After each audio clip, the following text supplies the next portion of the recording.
To je Bestov VIP intervju.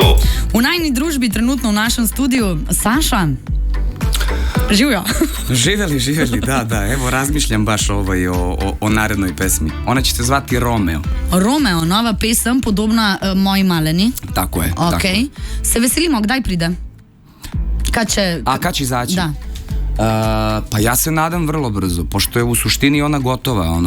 Producirali smo je u New Yorku, pa sad čekamo da se samo nešto završi malo oko miksa, ali manje više su sve pesme ove koje sam najavio na nekih 80-90%. Tako da je samo pitanje vremena kad će izaći. Obzirom da neću ekranizovati ovaj put i da neću praviti spotove verovatno, jer bih onda izbacio iduće godine u ovo vreme, verovatno ću nešto napraviti poput nekih animacija ili nečega što će čisto biti neka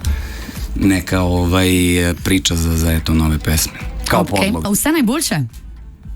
Sve najbolje? Hvala ti. Pa dobro, moram malo da ispratim. Moram više vremena da provodim u Sloveniji. Rekao sam ti da je sledeća stvar da kupim neki stan ovde ili kuću, pa ćete sve razumeti, da ćemo moći lepo sve nastaviti. Ne, se ni problema, se bova midva že zmenila, veš. Saša, praznoval si prejšen mesec 40. rojstni dan v Turčiji. Tako je.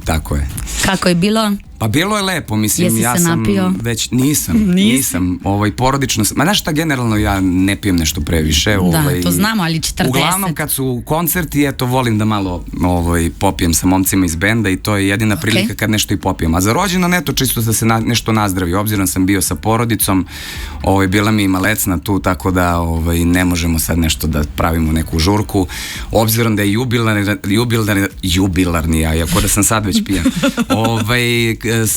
Nešto sam mislio da napravim nešto za svoje prijatelje kad se vratim, ali eto, kao nikada nisam ni slavio nešto rođendan, to nešto pompezno, veliko i to jednostavno uvek je u krugu porodice i to nekako da se obeleži na najintimniji način.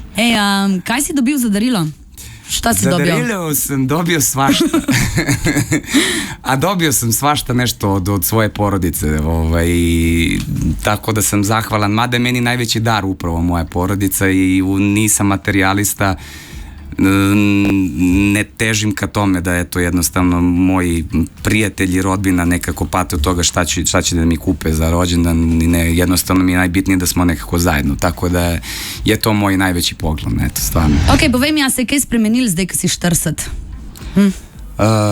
Pa nije se ništa promenilo, tek sam napunio, tako da ima mesec dana, je sad eto, samo na čemu se intenzivno radi su koncerti i pesme, to je nešto što se iz dana u dan menja, eto, dopunjava se kalendar i radi se na finaliziranju pesama, tako da ja bih voleo da i 40. godina bude puna zdravlja, ljubavi i da ima što više dobre muzike. Veš kaj me zanima, kaj je tvoja skrivnost? Ker tebe, kad človek pogleda, ne zgledaš, kada jih imaš 40. In zdaj mene zanima, ker jaz grem tudi proti 40, veš? Pa dobro, znaš šta, mislim, da, često dobijem komentar da baš ne izgledam kao 40-godišnjak, ali ne znam čemu bih to prepisao, obzirom da mi muzičari, ako imamo 20, izgledamo kao da imamo 40, uglavnom je takav slučaj.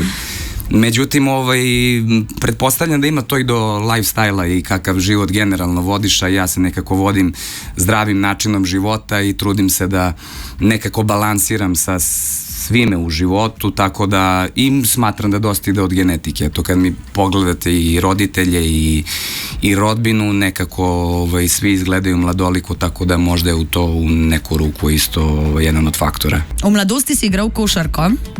Jesam, to sam u osnovnoj školi još od 5. do 8. razreda, a u srednjoj kickboks, eto, to je nešto što me tada vuklo i nisam dugo igrao košarku, mogu ti reći, baš. Ok, če ne bi bil pevc, a bi bil košarkaš? Ne.